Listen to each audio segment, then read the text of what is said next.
Good morning everyone. Og karon mga dumi sa garden sa ako ang magulang. Nagtanom sila og batong og talong, okay? So as you can see mo na ang talong guys. Mo na ang garden nga talong. So gahapon gisor ko na siya para mudag ko gyud siya og taman of course. Dayon naglakaw-lakaw jud ko dira, nalingaw jud ko og lakaw-lakaw dira guys kay first time ko or not first time. Karong tuig din nakalaag jud ko sa ilahang garden. So dili sa kayo gamay lang garden guys, pero dako na siya og gasto. Kinahanglan jud ka mag-invest sa garden guys.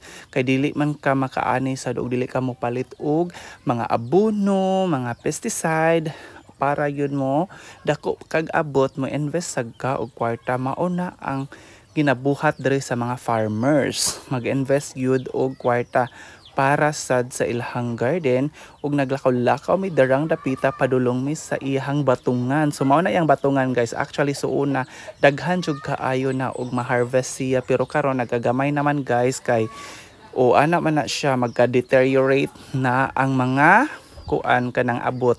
Ang primero ray daghan kaayo, so siya naglakaw-lakaw dara. Ako sa nagvideo-video of course, nag-vlog baya ko laban ra jud ta. So mao na yung mga tangkong guys.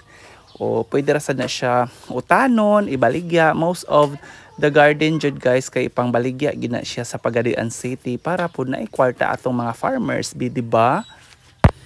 Dayon gitabangan ako akong igsuon og harvest sa batong. O gwapa kay akong igsuon, mura siyag manyika sa barang. So naglakaw-lakaw jud mi dira. O gwapo kaayo pak. O dili siya pag jud pa video, artika siya, mura jud siya hitsuraan no, dili siya magpa video nako, dili siya mo-apil sa akong vlog. Nindot ta mo-apil og vlog para musikat pud siya ba in the future. Check kara. So kana o gagmay na jud kaayo ang nakuha namo sa batong tungod kay dili na ka samot na gyud wala kaayo ulan. Ingana siya guys, ingana ang buhay farmer or buhay probinsya. Pero guys, naka sa probinsya pero happy, genuine imuhang kalipay. Kauban nimo ang mga tao or mga silingan nga maayo sad sila gawi guys. Hi guys, so manami og harvest. O si Jimby nanguha na siya tangkong kay among lutuon. Panghatag ra ang mga utanon diri, dili pareha dira sa syudad or sa Medellin nga magpalit jud ta. O makasudan nami manghatag bang mga silingan diri, mga maayo kay mga silingan diri guys. O hatagan kag pipino, hatagan kag tangkong, hatagan ka og mangga. Free tanan, free. Oh. Di ba?